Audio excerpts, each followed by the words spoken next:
Paftai atu lau fionga al whawhitalai mo le avanoa. O lea wa maea o na asa mo li tai o au maa o le vasalo loa. O mo foi o na whaapoi tau loa pe o le tau tali o toto a lii na ifa le ulu. Awa o lea o loma loma le tai sua, wa lao lao tu toa le tai tua, ae tua au ma fo malu le tai o le tau tui atua. O manu la le atamalu o lii ai utu i ano fale mtangi yangi ma lie.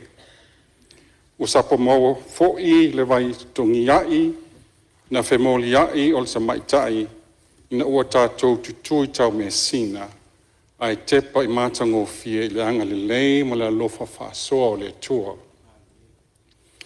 Lau whionga le whonga whetalai, wa maea ona e pani nui pa ia o le tai ao. O maea fo'i na e moli moli le tau langa whaafitai, i le whata ma e tapa se ua e whaalanu ai le nei tai ao. Ina ia tau mua ea i le tua whaiva o le palemene o Samoa. Nunu atu la ia na au auna o lo tala whaauto ma ta ape whaatulu tulu i pai tele. A wā lo la tau nafa tau si lea. O lo no manu a wā Samoa mo tae ao ma le lumanai. Lau whionga le whonga whetalai o te whaatu lau i tia whao nei. O le malai e filiai le tō whā, ai mamanuai le utanga. O le malai o lo o so tai au ma whau ai atu tia sā o tama a inga o Samoa. Ai e te tasi mai ai upo whai o malo a wale me ota o Samoa. O le malai na whaatala noa ma saini ai le tuto o tasi o Samoa e o utua a whaapele ma malo o tō mātua ma a inga. A le malai foi e ututasi mai iai pa ia o Samoa i la fua mai le matamatangi sa ia pa ia le loto o ali. Ona whaatu lou lea o se leo ma whaatalo whaatu le fio o le ao mamalo le malo ma le masiofo.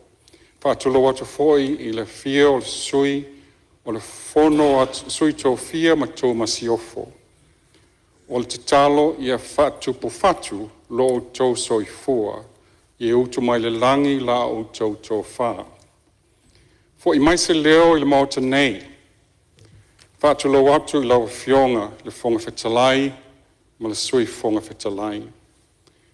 E whaatu lo atu foi le fionga le li palemia. Le sui palemia ma le ainga kapeneta. Whapea la fio Minisita lango lango. Tainane le fio o le taitai o le tuangai. Whapena le nai tu le mota. A fio la fionga sa whapito, tainane le mawalunga o sui usufono malu, umo le palemene o Samoa. E le ngalo i lulu o la au, le whaawailolo le whailau tusi o le fono malona sui, whapea le ofisa o le fono, o lo tau tua mai a wā whaiva sii o le palemene. Whaatulua te foi i le fio le whaamasino sili ma li ima te maitai o le whaamasinonga. A fio foi le presidente ma sui presidente, whaapea la fio li ima te maitai o le whaamasinonga whanua ma suafa. Whaatulua atu. Whaatulua atu foi i le whaafonga tapua i mai o whio i le langi. E ala i whaasuanga o tala le lei. O lo whau talo ma momoli Samoa i le atua, i le ao ma le pō, ina ia tōni manua malo a wā Samoa ma lona malo. Po ia lava lea a wā a inga ma la tau tama ma la tau a inga le usonga atu mua mapule i tu au ma la tau a inga le tai ma le vao whanoti, tu lou. Whaatolo atu i le tapua inga, al mamalo tātou uso i tutuile ma manua. Whaatalo whaatu fo i whaalulunga o matangalwenga le malo, whaalapo tonga tu maoti, o lo o lango sua ma whaatau nuu fo fuanga, ngalwenga le malo. Lau fionga whanga whetalai, au le i o se whamatalanga e ala i tala i mta opuna la ngā e sui mamalu al maota, se i o whatalo whātu i lau tūmalo pele o ana lofino me le luopo whasto uta. A wāl su o whawhengainga taulangi o whatawhai taulanga e fia ma o lato whaletua. E whainga tāle pa i o la ainga sā tuala le ainga whaalangi langi. A wāle fio le ainga sā le au pepe, ma su le tau fio sa ai o no.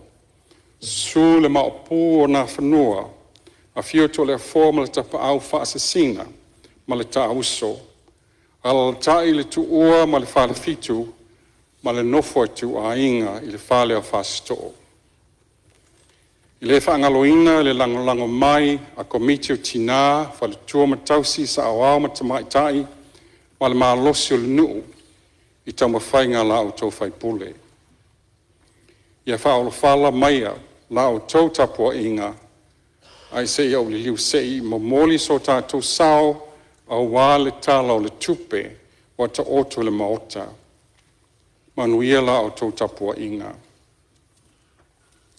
Lau whionga le whanga whetalai, e moli atu le whaftai tele sui ma malu le pāle mene. Nā whele nemtanga alwenga ala tau launga, mani mea fo ina fia malama ai. I ei fasili ua whaamama atu e le wholesanga al tai whono o komiti o tupe. Ai lau whionga le whanga whetalai, tō tele sui na sao noa, mai i le one government grant, po le fsoswani le malo mo o onga.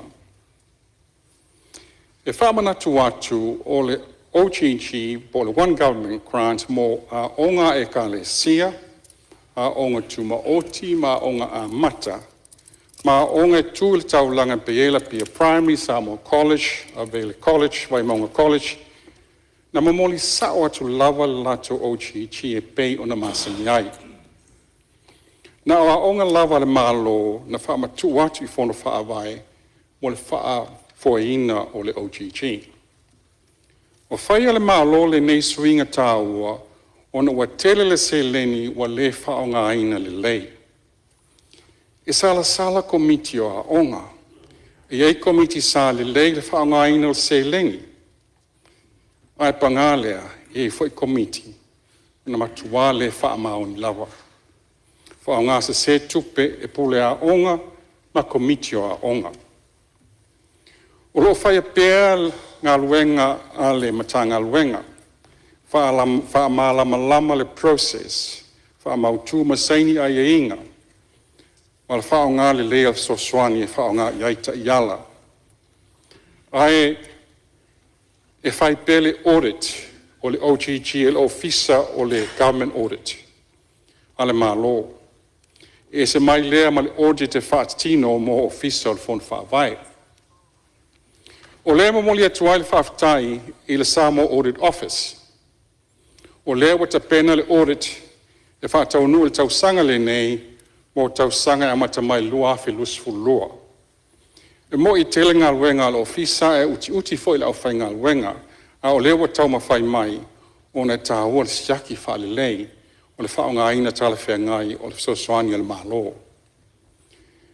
Le fasilingia le whaalititiā o le OGG ma le suvalu tesi ma le 5 miliona I le tausanga le nei, I le suvalu miliona I le tausanga lea. O le nā o whaamatu watu le fsoswani le malo, ia onga le loto tau mawhai, fia malama, ma ngā luenga al se nese. Ai pe ona saunua le tai o le malo, e sili atu ma le miliona le se leni na tutoi tutono whale tupe, ma tu stupe, I le tausanga le nā. O se whai taita inga, e se lauto suwafi le se leni na tutoi tutono tu stupe al kolisio vai maunga. Ina tausanga mai leo le pule a onga ma le komitio a onga al vai maunga. Pea ma whai ino whaonga se vaenga o le nei se leni e whausi ai se whale Samoa le a onga. Na talia le talo sanga e whaonga le onus fulwafe mai le nā tupe e fsoswani I ai. Ma o te fia e whaasila atu o le vai aso lea e te tala ai le whale Samoa e ao o ai le whanau le vai maunga I mata o putau le Aaganuu. Ia e maua aonga e lava le whaasoa o le lato OGG. Ai ai fo ia aonga e le lava le whaasoa. A tonu o le lava le whaasoa isi aonga o na ua tawhia pili na tā pā e komitio aonga e tutongi e mātua. Ai o le anawa ma le nau ta inga o le tatou malo ia wha maoni le wha upunga e le ai se tutongi o aonga a le malo. Wha tino le anawa le malo e le ai se tutongi o aonga a le malo. E wha malo sia le au ina o le whanau e le ai se tutongi. Free public education improves access. A whai le lawal wha soa le OGG. Ia o le nā o e tatou whono whaavai. E tofu le whono whaavai, ma lato pāketi mo a onga. Mo se whaiteita inga, mo umana whaapipi e le whono whaavai e whasto uta, le Starlink mo le interneti mo a onga le whanau, whaapipi mea pueata saunga le mu, security cameras mo le saunga le mu le a onga ma le whanau a onga, whaale leia le whale a onga atoa ma le whale le taua se i tulou. O le vai aso lea, e whauwele school canteen. Ia atonu e lava whaasoa, ona e tasi le matou a onga. Ai o isi whono whaawai pe o anoa maa tasi, e ono a latou a onga. O lono winga, e telefo i latou ngā luenga, ma se lengi mana o mia. A tonu e le lava whaasoa ia onga e to tele ai le whanau a onga.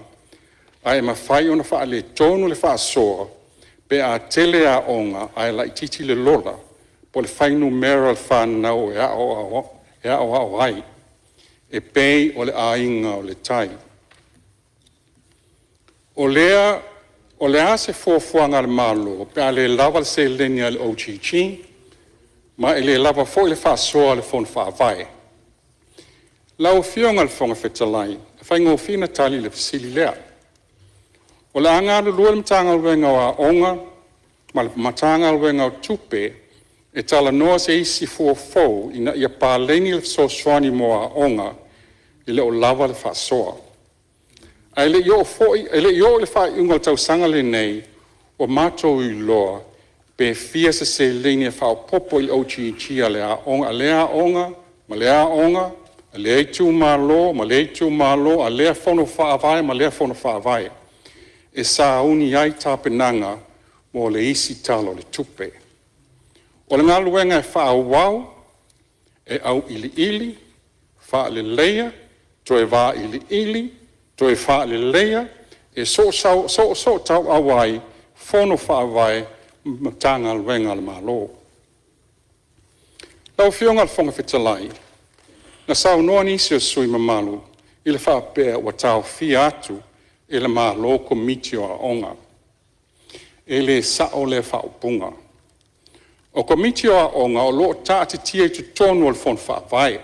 E while tai whono, po o ai tu tonu al lato komitio a onga.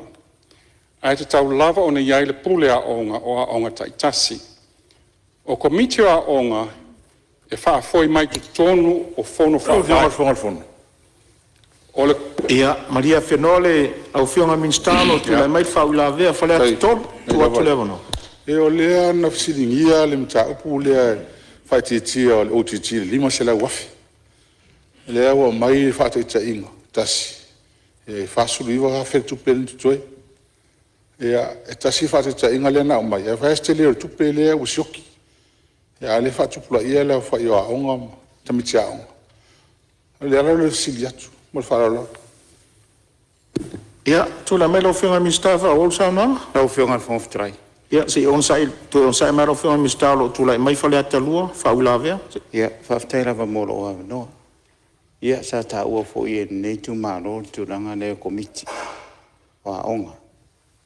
Por si la fie tolu a onga tunga lua i tonu le mato i tu malo, fale atalua. Por si la fie foi. E de ma fai e komiti ale tu malo ona fa foi ia onga ni tu pe fa pe fatu i komiti o mato e ka le sia mal mato no i venga o lo yel mato fa le onga o lo whaatino lava le kalesia ai mese nu. Ia komiti le aonga. Le la o taufi. O le mawhai lola o na toi whaatino tūranga lea. Ia, o lea lai tau mawhai e ia le tūranga lea. Le tau watu ai le tarusanga. Ina ia toi a mai pea komiti o aonga i te tono nuu o lo ia la tau whale aonga. E le mawhai o le whale aonga lea o lo ia mātou i vainga. O le whale aonga fau. E sila fia fo i nu o le aseta fo i le nu na sosoni atu i ele malo. Mai te tau lava o na pui pui ele ka le siema le nu. Ia le whale aonga lea o le mātou nu. Whapenga fo i vai isu. E ngata fo i le whapenga fo i vai nganga. Peo le nganga lea lau whionga sa avatu i se tarusanga. Ina ia toi a mai pea i a komiti o aonga. I tono nuu ma la whanga. A wāwha fo i no aseta nei ale malo. Ia po aseta fo il nu o la tu sia malengang fa lo fa tai. Ia salo lo fa fonga mai lo fionga ni Minisita tu sa il fa wila vea fale ata lua. Ia awa vea fo ni ava no te vai lu pe na sa no anga lo fionga ni Minisita. Ta roi uta to o mal ta to malo lo le fia fiola to i fa wa la sa no anga mata ngofi. Pe ata to Tali mai le tau mafutanga o le fiafi. Over mal tasi miliona ta lai le fa nga ina. Ele OGG. Rono wingala, like the little snack na, rono lua, foi, o lawa uman ave sa o lava tupe ngai oile, fo neil fia malama malota mafai, a la fo fa se ese il senese, anga il matanga venga tinama te mai tai. Ronai fa mamma matua ina me upa ua ilalo le, tato OGG, ia malmela fa pe ai tolu, ia komiti o aonga. Ia matua fo sui ia tu malo e ono pe fitu aonga fono fa vai la e fono fa vai la ia aonga e ono pe fitu no winga e fine fai ale fa pe mai o le sia aonga la aonga e kalesia io aonga le kalesia la ve sa o la to OGG ai aonga e kalesia e lo ui mai tono fono fa vai e pe stali popu atu na la fionga la fa o watu o komiti o aonga e fa foi mai tu tonu o fono fa vai. Tino fons te lai ia o lo tu lai mai te malo lo fio ngai le. Ana te fa popo tu a so soni di Minisita le. Langa le wala nga sui o le ave sei no komiti. Ona o le foi to e mai rifina nga lo isi sui. Pe ma faina fa o pe la to komiti tono le tato por kalame.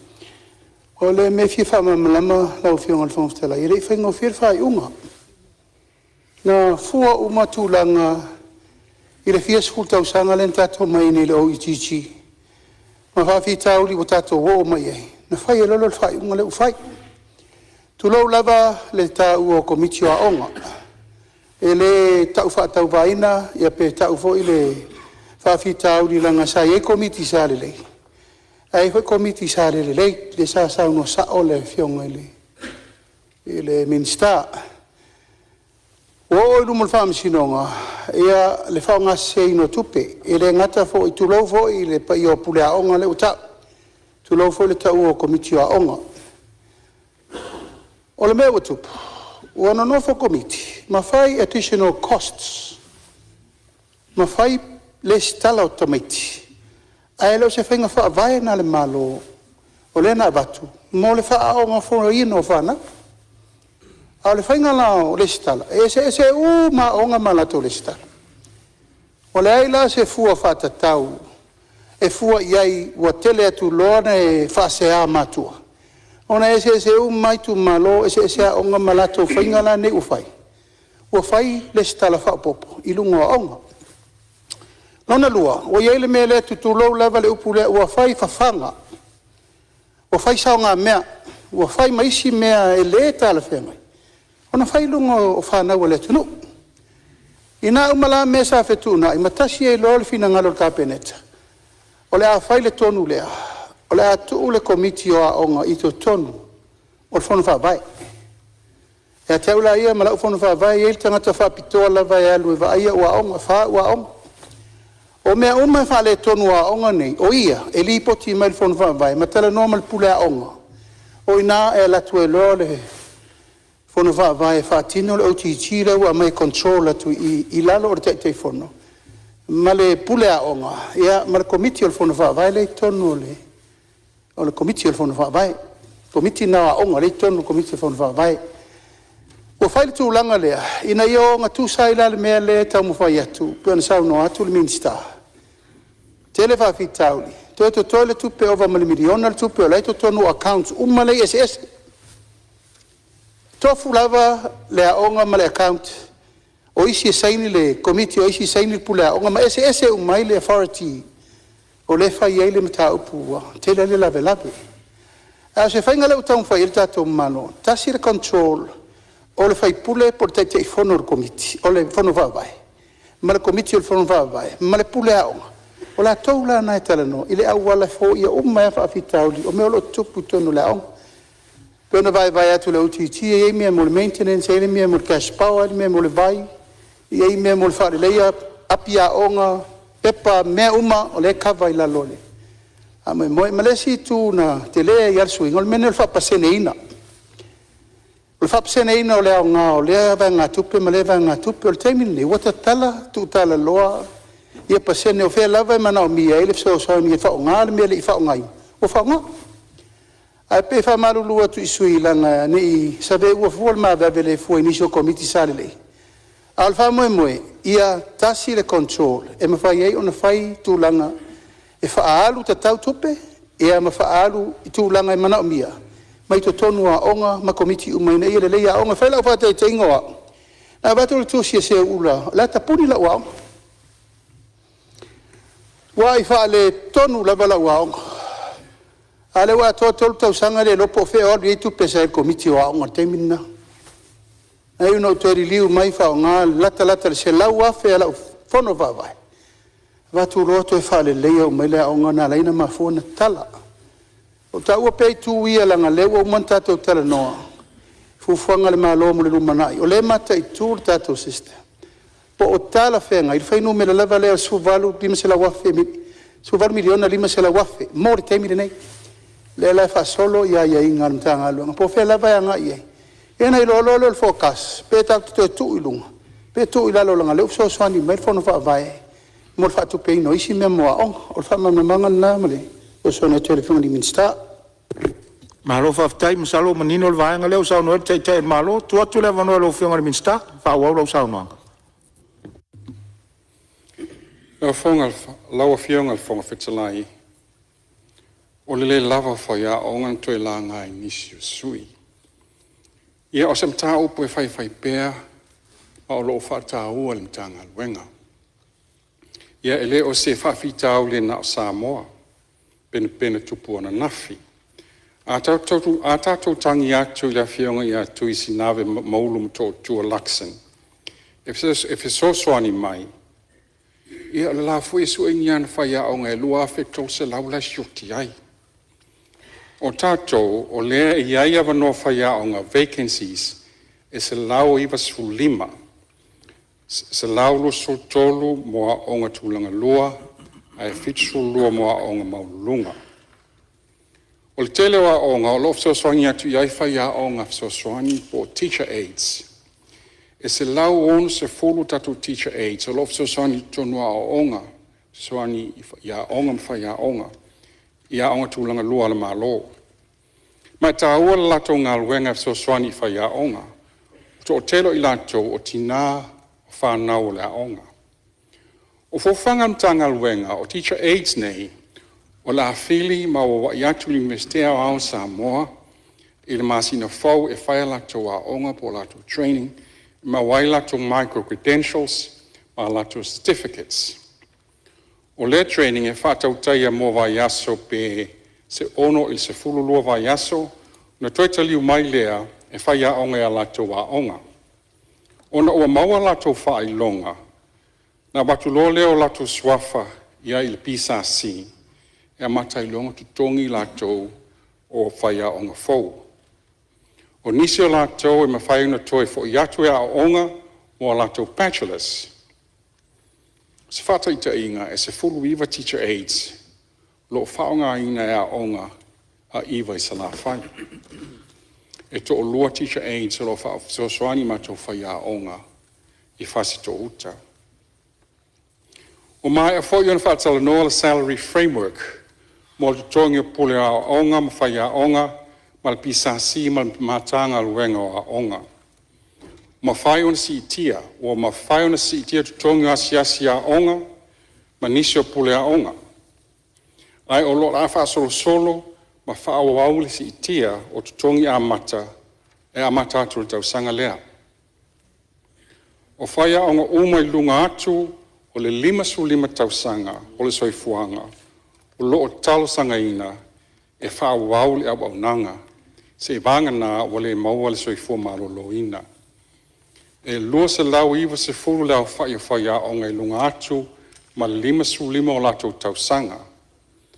Tusa ma le se fulu ono pasene leo whai Aoga uma. Ai e afe fip se lau tosu whai Aoga le malo. Lau fionga le whonga whetalai, a vele ni awa noa e toi whamanatu atuai I le mamalu sui, ma le atu nua te tau ona watu se whaatanganga al matanga luenga, whaatoa ma whaina whausia ni whale Aoga fou. O lo matai tu pēr le matanga luenga ni Aoga ua toa ngā o ngau le whanau Aoga, ma e te tau ona whaatala noa le tapuni, ma tu whaatasi meisi Aoga tu lata mai. E te tau ona whaaso le leia tātou a seta, a tātou whai Aoga, I Aoga mana o mia matala whengai. O leo tātia mai le talo sanga waisingano lua mo se lato la o le universite I le area le trades. Ia le whautuanga, whaapepa mai. Tala mai I lau talo sanga pe whaape whena whaatupe, I tō whila whanau e Aoga ai, o le ale scope o le curriculum, I tō whieni whai pisinise whai paanga ma le Aoga fou. O le nawa iai Aoga sa la whai o whai ni lato mta upu tau Aoga a matata ese. TVET, e le ka muta palama whai el tise, le tuo tane, I tuo asau, a lofi o taoa, mata ai vave mal kolisio a moa. O le taiala lava lato, o le whaatupeina o Aoga fou, o potua Aoga fou, e pa u tonu lava I le whona whaavae komiti o Aoga, pule Aoga PTA, ma le mamalu le tūmalo. E lato te sa ili paanga e whaatupeina ma ave I ai talo sanga. Le matawhai o I foi le whona whaavae ma le komiti o Aoga, o le sa ili ma whaamautu se whanua e whausi ai le whale Aoga fou, ma whaamautu uma tapenanga mo o mia. O le whale Aoga fou a le St. Paul's Academy I Tawhaingata, o loo iai le whale ata o Isanga Tasi, I le awhionga aloau, nā mataina le Aoga lea, ia ma le kolisia la taua sifo, o la whaatu peina I le whoa I mai Amerika, ma o loo iai nei ia donas ia whaatala normal malo. Ma e fōfua e a matal ngā luenga I tā whaingata I le masina fōu. Ai e loof saswani mai fōi e tātou isi a tātou paanga, Saina, Iapani, Siamani, ma isi tātou development partners, o le whaatu peina o isi o a tātou taumawhainga. Lau whionga le whonga whetalai. O loo taumawhai le la lawa o onga o le pule anga o whailonga mtu espasi tau o loa Samoa. E whātāua o onga whāwau, e au whiai ma o onga mō matata ese. O ana nafi na whai elsa valio a onga whāwau uma I Samoa, ma lola tau whāmoe moe, o whātau nui le nevai a solo whātasi mai uma a onga, I hei a onga e ka le sia, ma lua, piula mō moa, ma isi a onga e iai le NUS, Don Bosco, puna oa ma pesenga. O le fofuanga mtanga luenga e fia mata ina o ngā whaawau mo trades e ele palama ka muta whai ele tise ele kolisio a vele ma isi kolisi sa vai. Ai sea, a wafo e 5% o tatou whanau tama al tatou watu nu ele au sia pele o atu latu a o onga le tausanga sa fululua, year 12. Lona winga I le talawhenga ia o onga whaasai nisi academic. Ai le ai nisi a o onga te pena ai, whaiwalo whilima, ai meise mo whanau tama I le au sia, pe le talawhenga ai o lato wha moe moe, mo le lato lumana I mga luenga fia au au nai. O lea, o le a wha wau le tapena ina, o le malosio a onga matata ese, ona e au ngā mo le lumana I o tupulanga ma Samoa, e ui ina taungo, e le taungo fie. Te talo pēr so swani mai le tue a tātou tau mo whainga. Lau whionga le whonga whetalai, na sau noni si o sui mamalu, pe ma whai ona wha sā, le wha o ngā ina e tamaiti a o ngā tūlanga lua ma kolisi. Ona tau ave, telefoni whe ave ai. Panga nā ie o lo universite. Whawhitai o se mata upu, ma whau iai. O se mata upu o sila iai le malo. Ma whaatala noa, fo il sai tai o le malo, ma sui o le malo mai Australia. Wao Australia le wa amata mea I le tūlanga. Ona ua wha mau I le onga o ni wha le tonu, o a o onga ma whau le whanau, pe a le whai ti tia le whao ngā le whanau lai ti o telefoni, e na whai ona lato tala noa pe mata I ni ata, I lunga o penga te whai langi. O se tū la whono e whai, te tau na ma whai na wha malo sia, pe enforce. Ia o lea whaatala noa le teimi nei, ma o se ngā luenga tapena, o lo tapena atu iai. Nā whianga whawhtara. Ia, Maria Whenor, whina ngā lo le Minisita lo sau noa lau tūlai mai, whau la vea whale atu tasi, tūlai mai. Nā whianga whawhtara, o le o tōno ala whianga Minisita e de. Me ne sa ma to tu ala lo fafta tele ale fa to fala inga la fiona le el Minisita ona le tule le ngatai fa le tono a tasi f sota inga le ma sandiona sota I tu sistemitia nga sistemitia ma nga I mai lo tele in fa tu fala vela velo ala le fa ngo fia lo sota inga e le ngatai na ia po las fina lo fiona el Minisita. In fata waina ngana. Awai le matawina sa mai ale ngaluenga tele sa fai commission ngan sa mo. Le mate em fai en fa so ta I foi le ina em fai na on fata waina foi a nisio fautuanga na ile e tusi le na tusi e commission ngan sa mo. Ina ia tau fa fa alfani ile na o ino fa na. E mal fai ti ole fa o ngai no telefoni fa te tele la o fiona Minisita le o ma o atu lo finga mal fa la o fiona Minisita Ia, o le ma wat foi lo tūlai mai, whau la vea whasale langa tolu tūlai mai lau whionga suma. E se le whaftai mule au no. E se le mana iore so noanga la fiona Minisita. Ha malu atu pe a o te foi atu vaenga lea. Anga le o le silem ta pusa ula ngai la ula. E tulanga le tau pe o le famal malu komite tu malo anu. O tano atu ye I lo ye experience no le te inu au vaile. Mato primary school. Ai faftai o le o ma watu o le la mai ni so vaenga ngai e fa fu nu on mato nu. Le la lo fai komite le. O le la o fa tu mai le malo. Ia mai tona fon fa vai leo te tona fon fa vai o le nganga la wan malo e pena I fala o lore asone ia au wani to iai se tupe e to ia mai free education for all on me moni lawa lo te fa so atu the experience tau sang om e tangi mai le pide le vai o e moanga le vau o me o mana le fai e mat komiti e fai le mato pinko every month every second week e sa ile se le ni le a wala vai ngai e fi fa le pa ftai ma tu fono fa vai le sa va tu fa te ngale le sa va tu e to sumo tu poafe e na fa ia fa le ta u ma sa ai a fi so vai lo fi nga na tanga ile le o le ma to e o mai fu mai mori si fono fa vai ko ti fa su a fele la te lunga le o vai ia o tasel ma tala le o mo le tu per fono fa vai le la wala fone fuinu la o to vai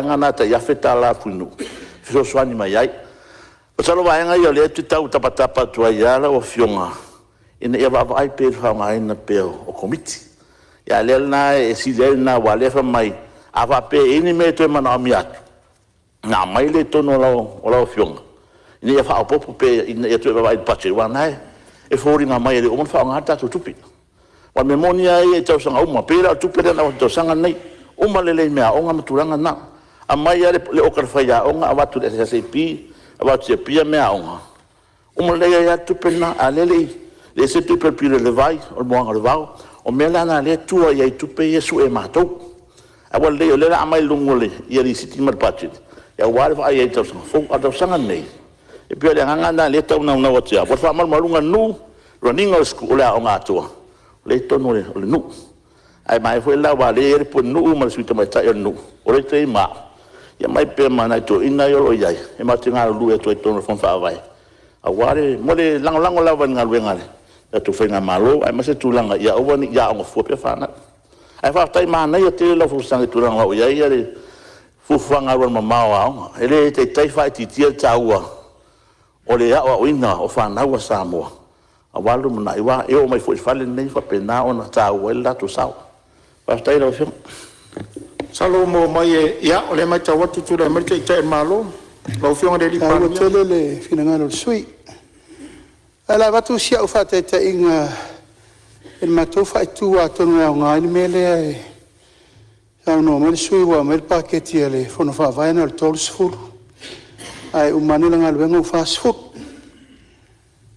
o matou kolisi le lo fiotao e tu fata sia iau foi sala o la bea o matou fa inga le o fai ta sia el pula onga a tofu matou me to tolo sengil kusiaki mel fa ya onga o mat polo ke ti mo la talu na va tu le o ti mo le ao o mana mi ele o ngatu lo lava ni fale le ta o fo o mela na mato fai o sa iri le leile fai ngole o fale le ta o le ia sa o le leile me tau na mai ala na la fo ile tai o la fo no va vai ma le pule re a onga lo fio tau e o la ue vai pe fiatino i tupe e te fai fo le mo mia o inala e mo sa o mai lava le tau atoa o le la fai e le fale leipa me uma o la fai lana avele matou tua lalo il pule a onga ma le pule il fono va vai ao e te vai toilets tuai te fa fo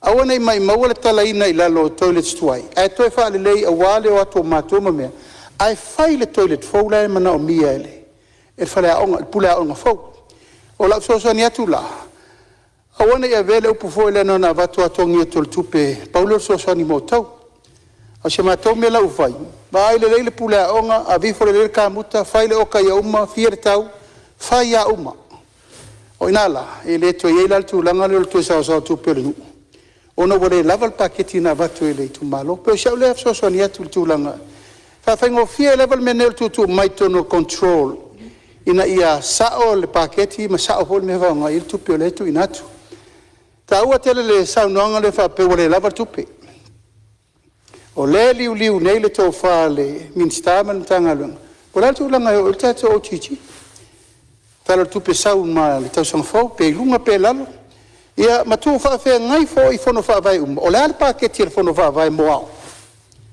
o ia la o fa ia la tapula se la wa fe tau sang uma mo ao ina ia fo ia la tu langa le sauno mai o le tupe mo le va o le se pensini fatu langai no lai ma me uma fa pena o si so ni tunali sa una sui mat Salo ma ua le vai nga le sui o fasa le anga tot ya na fasa o le vai nga le fa te la fiona le pa mia ona ole short for na mo ona ole quote la na mai le aunga na mai loa in defense of fond fa vai o tupena na ave a wat fu pe lan sa no lo fiona le fale tu waile lo mana to ina to fale lei tu sa na ko accumulate na extra cost nei e fa sta le fa mama mai lo funga le anga i foi ese fu fonga ma committee ya tu la mai lo funga Minisita fa o lo sa nanga Fianga fonga talai.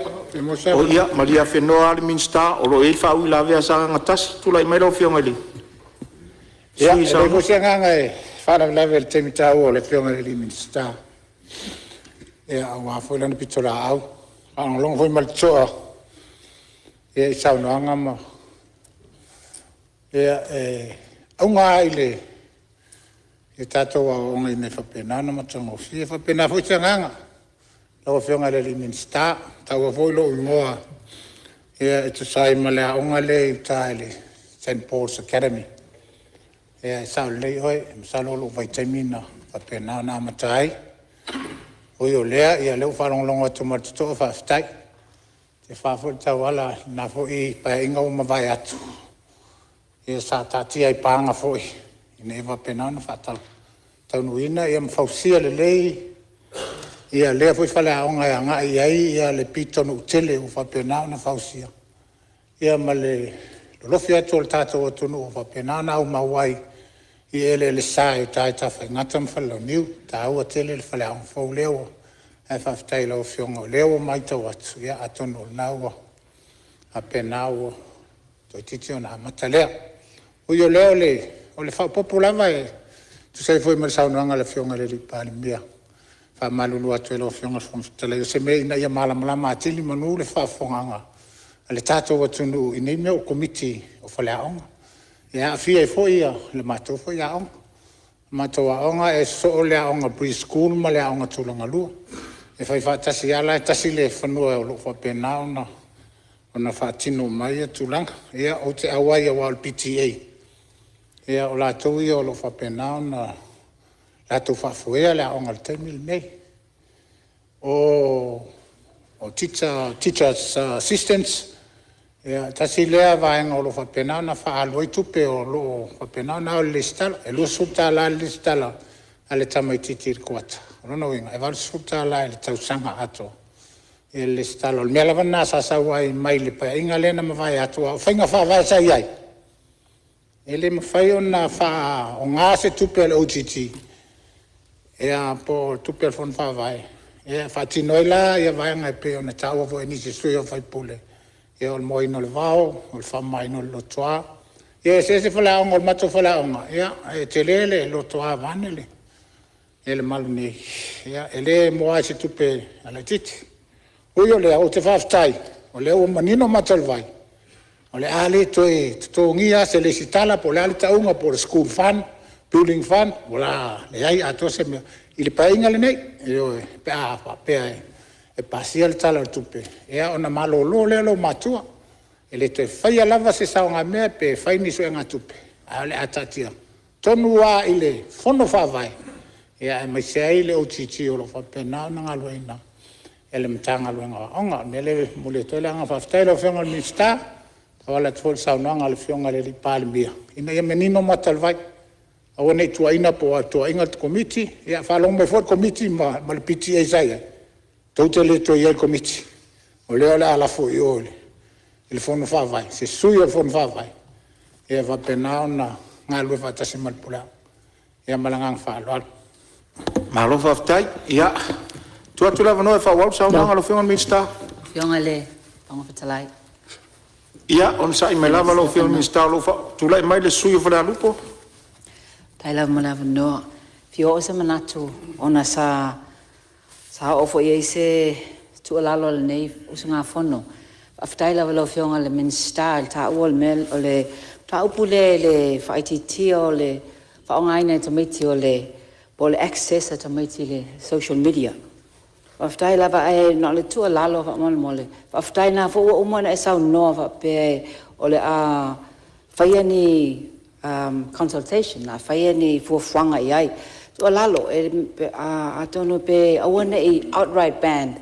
a le mea lana e aogā i lava le faasoa foʻi nei faasoa i faiaʻoga faasoa ia iai foʻi matua ia e faapena foʻi tamaiti tolu asa taluai sa LTV and said news sa interview le ma tamaiti ona ua o foʻi fenagalo o le malo New Zealand i mataupu lava lea na lana ua ai o le tāua ia o le consult muamua ia e auai foʻi neʻi manatua foʻi na failaʻu tala o le tuliga ma tamaiti pe a le telefoni lea pei o le se me taimi talanoa mai ai au faaogā lava le telefoni taimi uma lava ia e faaitiitia ai foʻi le latoloto mafatia a faapea e loo malamalama pe la auteʻi aua veese le telefoni o le agā lana o le faasoa tualalo tudei le o fioga Minisita faafetai tele Ia malo whaftai, telefoni whawea ilisi vaenga lea ua whea ilisi whawila vea tu atu le avanoa lau whionga ni Minister whawau lau saunanga. Ia whaftai lawa lau whionga whangwhitalai, tāua tele manatu o whaalia nei a whiawhi, whaftai mo le whaasoa, ia ua tatu whaalongo fo'i whitu na ingnao ma whauwhaunga, ma experiences a lea whono whaawai, ma lea whono whaawai. Aolo mau mai lawa sanga ngatasi le nganga le malo, a free ia public education. Free a onga le malo. O le nganga na le malo, e ia ngawa i to whono whaawai e Swani. E Swani e whaunei, e whaaleo whalea onga, mo ina le vau, e mo whapena, pēr whai le lava le ochichi. Ai ono fuam tanga wenga a onga, e toi bava ai. Pe lava le ochichi mai lea, a onga melea, whono whaawai, melea whono whaawai. Ai se mea fo la chichi lo fo iai. O fia le tupe whono whaawai o lo alu la toa onga. Au whionga le whonga whitalai, na whisilingia le valsa Whonga whitalai, o lo toi tūlai, mai te maa Ea o sino le titi le tāua tele. Ina ia manino mamalama le. A le whata sauno mai le whionga ia loau. I le PTA. Tāwana whamanino le leile vala lea ono le mawhauwhaunga le malo ea nga I komiti o Aoga. Al PTA, o le tau whatatia lea la fua ma le whenga whaawai le lei. Ina ia au wai pēr le mele o le PTA I tāpena ina o whanau mo Aoga. Ono lo mori mau ina pēr, e le aise matua I le nofo I le whale Aoga. Teimi o lana whanau, po le primary, po le secondary, e iai lava le mele mai tauina no umalava I tūlanga la leo leo matua e whamau popo la to whanau. E tūlanga leo le vavaai mo moli nofo ai, whawhanga, tuua, whatoa mai le whale. Ono mafuanga le vai le malo, o lo ietpo kalame le malo o lo muri mai. Len tau noa le whionga le Minisita. O lau tapena lo nei tū malo mor cantina le Aoga ma le whale ai. Ona o le tātou por kalame. O le whaina o mea tau mawha mo ta mai te Aoga.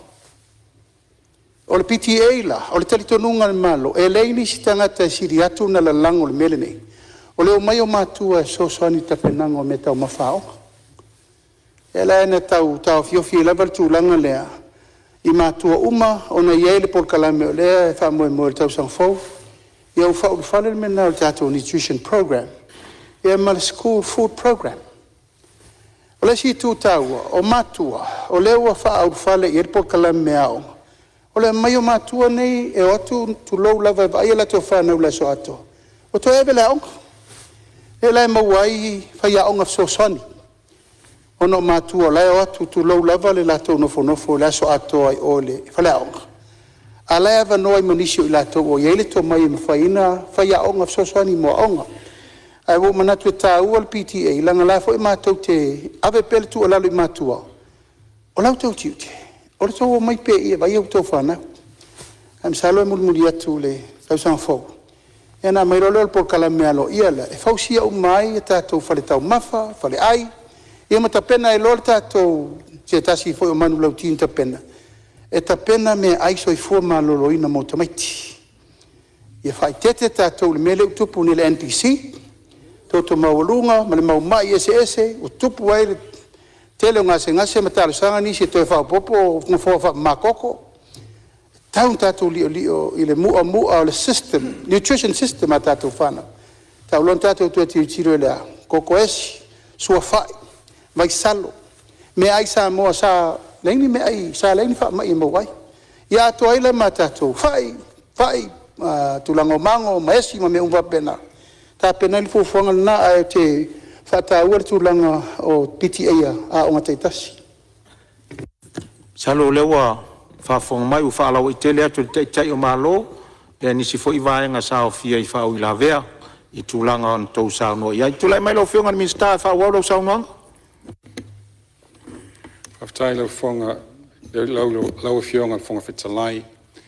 Le whisilingia le valsa lau afe mo le school connectivity po interneti o Aoga, mo Aoga. E lima sul fitu Aoga wa le lei so ta inga po so tanga whaatene kolosi. O lea wa fo atu ngalwenga mo le wha le lei o le interneti mo le eisi se lau sul fitu Aoga. Wa o leo na saini le contract le konkarate i le masina te nei. O le isi walu se lau afe lea mo le leisi tausanga o lo tutonu o le paketi o le matanga luenga. Lau fionga le whangawhetalai e lango e ana lofinu me le lua fasto uta le tala o le tupe. Ai se a, wa o lea wasa sa maile te maa o ainga o le atunu o mo le atina o i tu maa lo e whaafoe e le whanu whaavai. E mo le tuai le whaafitai a fasto uta mo le 2 miliona lapa o mai i le tausanga po se 4 miliona i le 5 tausanga. E mawhai ai ona whaatino le tele o ngā luenga ma polo keti mo le manuia o a inga ma le tu maa lo. Ona toi foi atu lea se whamatalanga i lo tu maa lo pele fasto uta. O uma ona pa umai le tele o talo sanga. E iai e na o mai lo ofisa o nisi na tuisi talo sanga mai ia o nisi foi na talo sanga i fo le fonu whaavai. Ia tono lo mai tau mai le tu malo e ieli sosoani po talo sanga e te tau na wha tau nu vave. Ia e foi talo sanga e toi lo ilo wha le lei pe tala whea ngai. E paolea e whaingo fia o na wha tino talo sanga e tala whea ngai le tau ma waile te ma o ainga e manu i aini ainga se tō tele. O leo wa tatou whaipaanga ma le LTA i le whaleleo o mātou awala i fasto uta. Whalelea mai e mātou whono whaavai awala ngā lue, lua tesi maleono kilometers a mata mai le pale e tau mai sa tui, ai a mata atu le ngā luenga LTA awala tā mai sa tui a ngā i atu i le pale.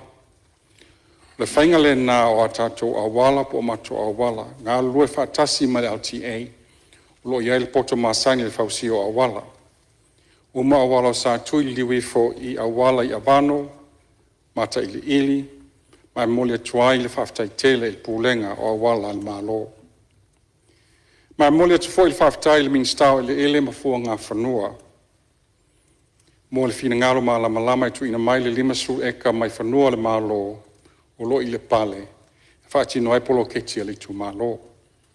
O toi titi maea o na fua ma tu ina mai loa le sainia o le lisi, sui le suli ma eka mua. Malfona. Ia, marielo fingalo le minstau lo fa iel fa la ve fa lat tor. Leo tau fa tuai no tu atu. A leo pe o ka makaua me ese ma le fiso aonga por sa ole le pe wo longo tu malo ai tele na i vaanga ia. Sa ta ua sa ofisiri ai, siringia. Le ngata ile o tu pele el val sela u le ta ua mai. Ele o ese tu pe tono ta le tu pe. Le wa ese ma sa i tu sanga te nei ai lo i tu sanga nei. Se i vanga na ua ese se al putu a mai. Ai le o sa u tono ta le tu pe na manino mo ya ngasa i tu sanga te nei. Ai lo i tu sanga nei. Ai a fai ele uma mai le tali ele fionga te mista no te fa tali le si uma nga ke nga i maka upi ula nga fa mo le la Ia o fa fonga mai lo fionga mista o le watu facility so le vaenga o le fia mau ele mamla mo sui O uma tali atu facility uma to mai e sui a fa peini facility fa pito e le sui mai fa le ata ia fa tali atu e o fionga sa ofisiri ia fo ile tupele tongi neile blue wave la ho ngone le tongi mai la patse la mtanga luenga e taun fi mam lama pe asia o tuai tongi le tupe po feo ranga tupe o mai ai sa uta o fo i le tape nanga la o fionga man mtanga luenga il melio AI artificial intelligence o le ale nanga lele o ele o mai zau fufuanga mau matulanga pena lasta pena ngal tanga luenga nga iluma mesel ni vai ta ole umtua fa nga lava le ya ma available ai po olare pui ngo ya i tangata pui ngo fa na wa onga ile va nga ta wa asi nai va nga na le no singia lo fionga le fonga fon na mau la la Ia po ma wa mai ro fionga min stava nga i usa no eso ko ha mo malia le fina nga ia mal va nga na lua Io nan ta ua. Na mangingo la vole. In ta ua la o inclusivity. Nga fa ma fa mai pakiki. O tupe ia o ave le mam lama ma. Malesi ya on faftai. Le o ave ia ka se la wa feia. Au ka se la wa fenga le sa ave le blind society male.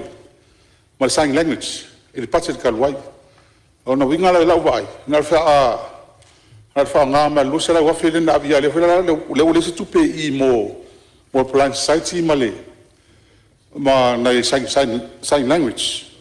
Le wa le se male kal kupe. Ale wa mai le si vanga le. Fi mo se manga lo fionga. Ia la foto lo fiona minsta. Iu la ia lo tu la marta ta in malo atu mo wele. Ano so atu le varsela wa fele ta ole blue wireless. At what we shim ta upo la mamla el minsta all pro ole blue wireless. O se piri wa levana ta una tongi. Amata me lua fe lusu lua. Lusu toru lusu fale lusu ono e tongi alava. Ele ia le whao pungo le nei pili na wā mata le school wifi. Na mata ina whai le bloketi le. Peitai. Wā alu whenumi ai. Pasi e le MESC. O e pasi ma le MCIT. Pasi sao ili mo le MESC. E leo malama le MESC le mele e batuta. O le fatoa fo ia le whawhitau li lea. Talu mai le amatanga mai o le uruai intotiu singa. O le bloketi o le free wifi le tatou. Ai tō te mamalama. Na Pacific. Ai si fia lau whionga langa ngasa e minista lango lango vor temi lea. E lau whato atau nuu le tau nuunga. E pei ele ai talafu nei walewa na o wele malo. I le company lea. O isi tenda i e luma mai. O le whanga solo pe unsau noa le whionga le minista. Lalu se lau wafe le wha anganga le malo. E update le bloketi lea. E lai wha solo le teimi nei o leno o musmusu atu nei le minsta tupe po ua ta io o mai le tenda lea. Alanga lai sa no mai minsta o le wha solo. E pe wha mamla manga na o le piri le whai ua vai atu o o wha kalka pene te lungo le Facebook. Ya, o na te vai atu fwoi na langa mai na. E lai vai tui malo fie, tato malo i le mene o le likio information al malo. Le se mere lei. Pata umana whai ungal ka pene te whao ngale unforeseen. E pei en mene. Ale ma vai wha aso e sa wafur whaka. Ia, olo o ono saipea ma olo fua. E ngau se sangata na te wha alata ina le malo I me wapele le lei. I le manuia. Wafo fufuanga na whai ma le loto mamao ai ta lafu na tu ua. Ia kampani e lei to tongi ina. Ia le ua mamoli mai nei luma ua peise mea se ma se mea solitu lafon. O whai le malo le taupul nei. Ala kiria lava. Ai ta lafu, walewa na tatau na totongi taimi na ai le whaia. Ia o whamam le mangana la uwhionga la whatu isim taupu la uwhionga le. Minsta mo sirfia le tunu. Tuna mera uwhionga le minsta e whaawaro saunoanga? Aftai, o le valsala wafel connectivity, mo tau sanga lea, o like tonu al budget lea for IT, al matum tanga al wenga. Ia, o nawa saunu atu se ta al malo le Blue Wave contract. O le contract o mana saini. Saini e lo I sili. Menga wala whainga whainga tongi. Ia o le AI, artificial intelligence, o se mea tāua tele. Tō telo tātou e whaunga inga la artificial intelligence. So se teimi lawa te Google inga isa mea, e kick in mai le artificial intelligence. E tāua tele, tātou e tele, whaunga le chat GPT. Ia, tō tele whai la ta maiti a onga, me se investe, la whaunga le artificial intelligence, wa whai se mea tāua. La whai lawa whai courses I nā ia e whai. Il NUS, courses ma le USB, whai lawa courses nei mo le artificial intelligence, e a onga I tangata e fia malama, ma fia loa whai le mau, mea ese le artificial intelligence, ma o se mea tāua. Ai, a whai e whaonga, tamu whai tamai te whaonga e kopi e lakto assignments po lakto essays. I o le mea la ngam ta whai oina university e su e se fua, e mwhai na mawai tamai te e awaini mwhai whaonga le, e whaonga artificial intelligence e whai ngā lakto ai, for tu singa o lakto essays po lakto homework. Ai ole inclusivity le wata ua. Ole budget support na le sata tia mai na mai le malo New Zealand ma Australia. Na mai tonu mtanga wenga. Ia ole inclusivity le wa sao no iai. Wa fa muta le proklame le na ele o mai sa o la vai tonu le mtanga wenga. O na wa avel se le ni nga ngai o ile mtanga wenga tupe. O ina la la fa so ma iai se le ni na. Ai ile o tonu mtanga wenga se le ni na. I pe se talatu na I fasili o tu mai. Au fionga. Ia, la se isi mea ia, o lea ua maa ua, ona lea manino a tala tupe, o lea ua a whau transfer I lalo le. O lea MCIT, o I lako ICT division. Ia e le tusangu mela, e ui lea. O e si sa ili le tala kupe ale, tresu, o ia le mof, po sa wai tupe ia. E ala no fasili tupe le lau fionga I palmia. O au sa o komite o tupe talu ai. Ma te le umi al taimi whaatalo ni mta upu lea o na ma ua le leil whaatino na ngā luenga lea. Le ala lea na lenga ti leile payment. A whai ua whaama lia ina le kapeneta ngā luenga ia. Ia le lei. A pe o leo te mātau le ala leo whaafsili. O na sa mai mua mua.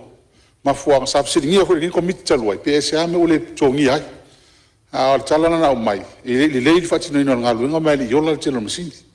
A whai o lea o iei si tūlanga o whamuleina le malo. Ia. La le tō si o le tūlanga. Haftai. Ia, tūla mai o whionga le. Le whionga le whaukalai.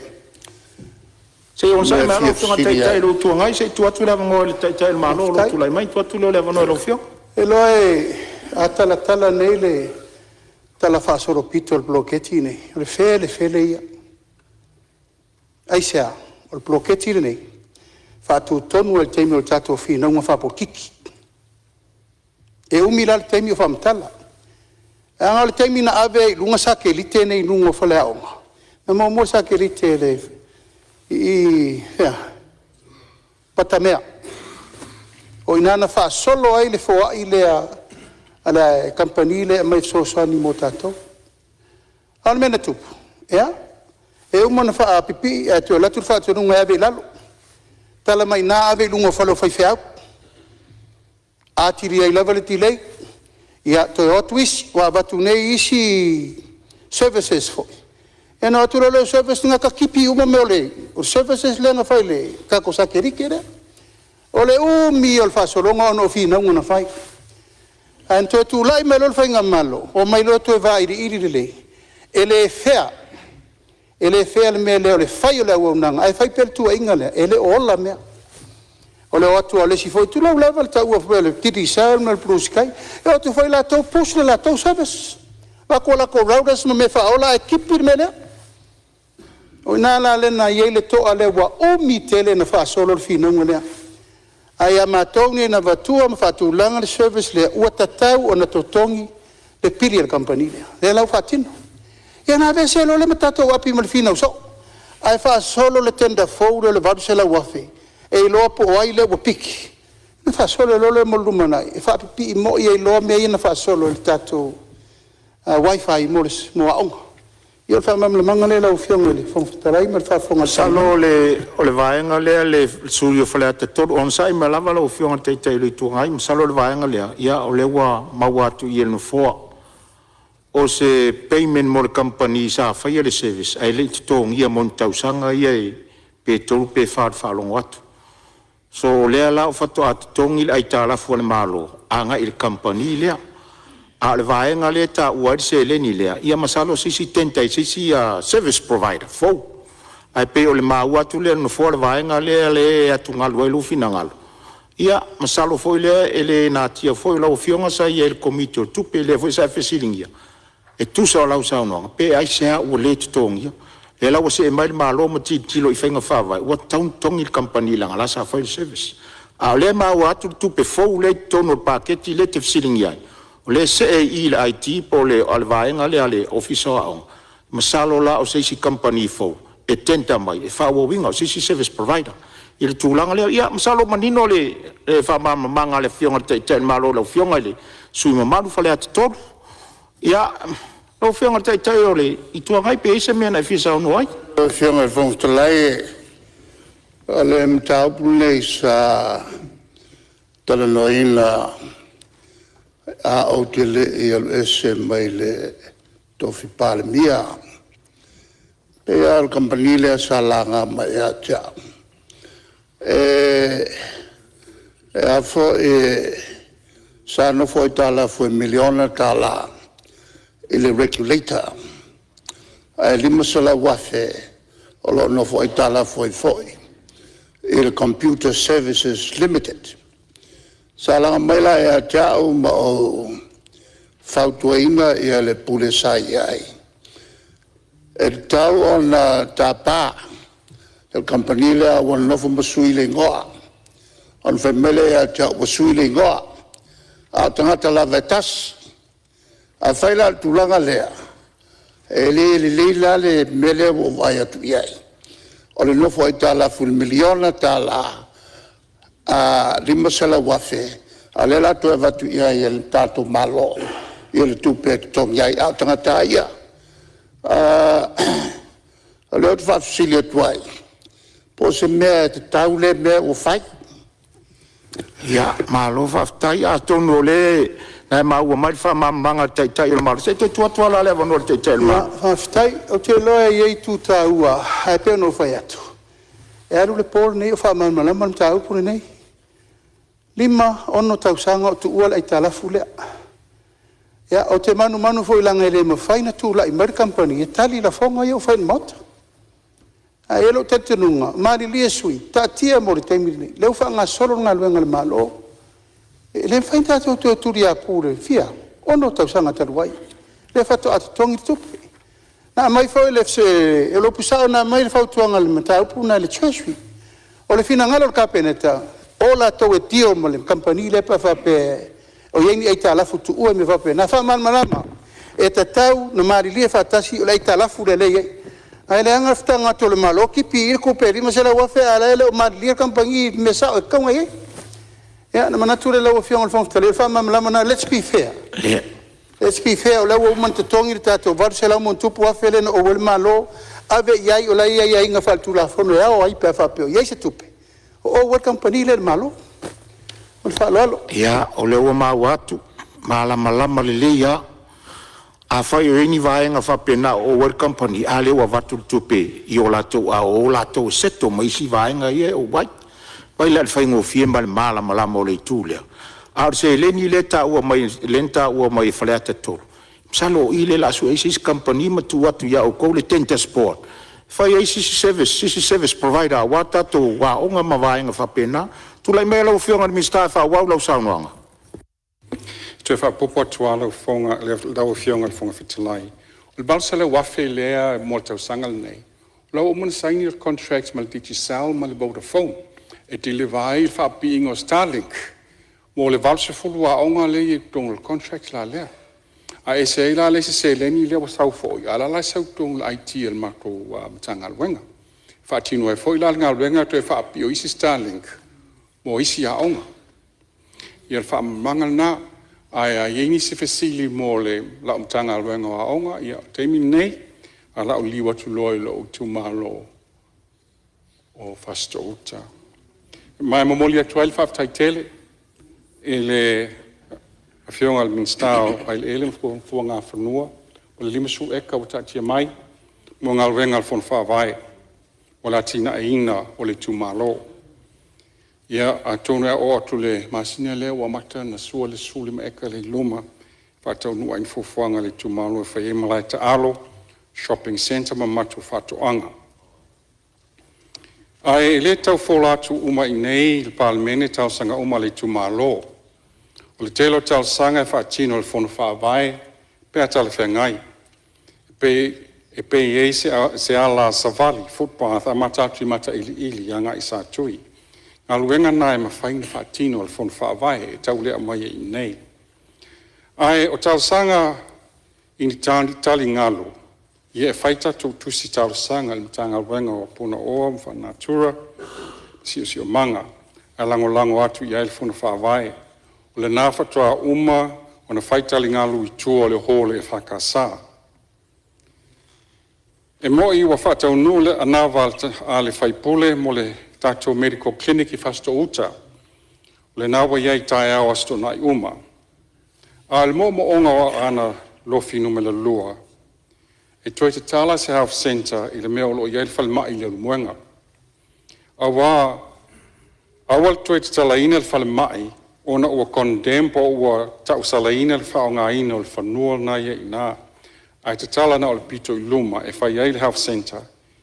E te tala ia so uma mo le mamalo ana lofi a toa. O se mea mawhaina whai a ana lofi, ai e whai paanga ma le soifua marolo inga. Ia, ai pe o le tala masani whai atu ai fōi. O le taurusanga al matautua whawhine, no fōa o ana lofi whā mo le footpath a wal savali mo le tātou kolisi a ana lofi I whaleolo. Ia o le a watu I le matanga alwanga I asiasi. A tonu me whainga tongi maa umalawa iaia a ana lofi. Ia wafo I o le kolisi al tātou I tū mālo. O se ngalwenga te tauna whai mo sanga le mo le whanau. Ea o ngai I nā I a onga le nā. Lau fionga le whonga whetalai, whapea sui maru le palemene, o le nāsa taun whainga al metanga alwenga o a onga, ma Aaganuu, a whapea fo il tofi o le tūmalo a ana lofi numela lua. O te tāofi o whaamilia ina whina ngalo sui, sa la ngam tā upu ala I se tali atu. Me mo o mia lava, o tātou ngā lue so tau au, ina ia manuia le ati na o a onga, a si o tātou atunu. O la tātou ma tā whai oi whai whātasi. O tua ao ma mātou lima ngā whati ai o na whafo ma whao ia nisi o lui tau. Whawhi tauli pe o na tau sau noa ma moli mau iai. Lau whionga whanga whetalai e watu wha mālo le whawhaina o tātou whono. I le whai ngō whia o tiuta e meise le whātun whalawina o tau lumanga o tātou whono tanga. Mālo on sai mālo whātou toa. Whamanuia le tua le ao le mālo, ia whaafua loa lo soifua a wā, aua nei ta ape pāpā I taua ana, a le lātou tama. Ia mamao ni ao ngā solo I sui al fono sui tō fia. Ia mamā le langi I laua fionga, I le whonga whetalai, maua soifua langi mamā I le li pālemia, sui pālemia ma Minisita o le kāpeneta. Whapea Minisita lango. So I fō lau le lei le tai o le tū ainga, o le tū angai, ma le lai tū o le mota, alo whangielu se whono malo o le palemene. Manuia le tapo inga sio o tū malo, whai whamanu mai langi, a walo o tō whai pēa, e ala I le whai talo, mō la o tō au auna. A mālangi le tapo inga I a inga o Samoa. Ne fui le lafo mai, mani, tō ngausia I tula tō le ulu songa tū mōmapule. Manuia le whanono manu ala inga sa le vi. Ia I le file mō le tua I le palemene o Samoa. So I fua.